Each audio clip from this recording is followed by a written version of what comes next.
greatest in the world of sports. This is Chalk Them Up. You're listening to Chalk Them Up on WPGU 107.1. We're here with Buster Olney. Buster, how you doing today?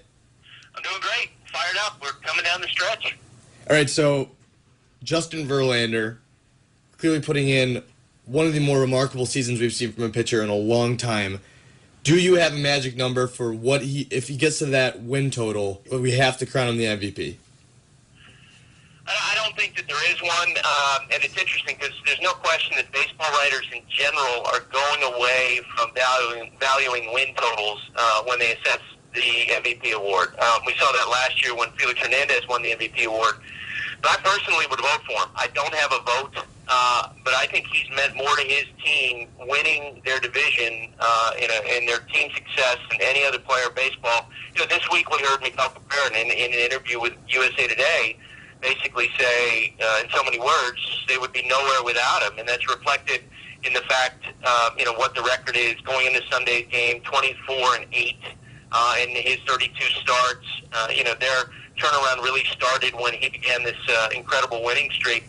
I would vote for him. Do you value, there's been a lot of talk, do you value hitters, do you value pitchers? You don't buy into the argument that you have to play every single day to win the MVP award? No, and I think it really, the question comes down to, for each of the voters, and there are 28 who will vote on the American League MVP, how do they value, how do they assess what an MVP is? Different people will have different assessments. They're definitely, a lot of the stats-based community really thinks Jose Bautista is the clear front runner for the MVP based on a number called WAR. There are other people who think that, Curtis Granderson of the Yankees would be a great candidate. We saw in 1999, Pedro Martinez, to me, was the clear MVP of the league that year for the Red Sox. And he didn't win because two writers left him off the ballot entirely.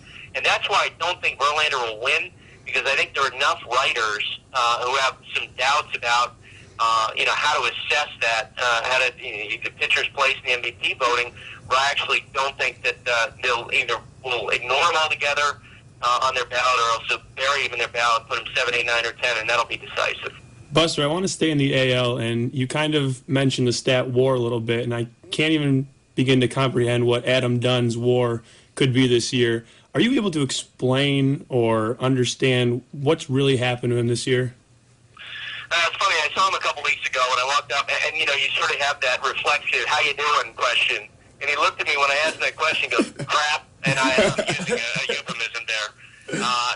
He knows how bad he's been, and already he told me that he went up to Vernon Wells and he said to him, don't even think about winning the comeback player of the year in 2012. In other words, he intends to win that. I wonder, because when you talk to scouts, they say that, it's not only him struggling against left-handed pitchers, it's not only him struggling against guys who throw hard. They say that there are times when he's missing pitches, 84, 85 miles an hour right down the middle. And I'm sure that the White Sox internally have to have real doubts or real questions at the very least about whether or not he's going to be able to come back. Was there any indication of this before they signed him? Where, they gave him such a huge astronomical contract. You'd have to think that something like this kind of season, there had to be some kind of sign, some clues, some hints he would have this terrible of a year. He definitely struggled in his last 2 months with the Nationals last year. And, at the time, you'd think, okay, it's just a guy who's maybe distracted by a lot of the talk that was going on about what was going to happen with him. You figured it's just a blip. And the White Sox, if you remember, before the trade deadline, were very aggressive in trying to get done. So they really wanted him. They stepped out. They were aggressive when he became a free agent, and they were convinced that he was going to be really good. And instead, he's arguably, right now, the worst player in the American League. You're listening to Chalk Them Up on WPGU 107.1. We're here with ESPN baseball expert Buster Olney. Buster, there's been a lot of talk this last couple weeks about MLB realignment. How realistic is this possibility, and what are the positive and negatives for particular teams should this happen? I think there's a realistic possibility it's going to happen in 2013. No chance it happens in 2012, even if they get a labor agreement.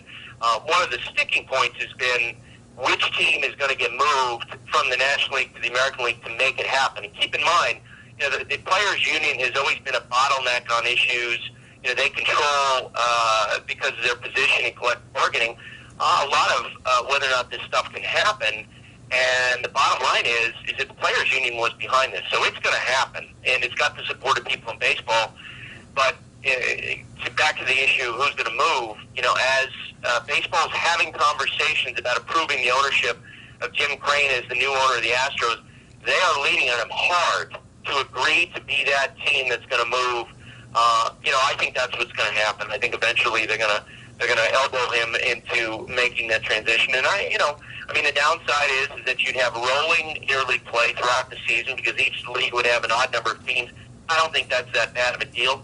And I think the real upside is that you finally balance out the division. It's kind of a joke.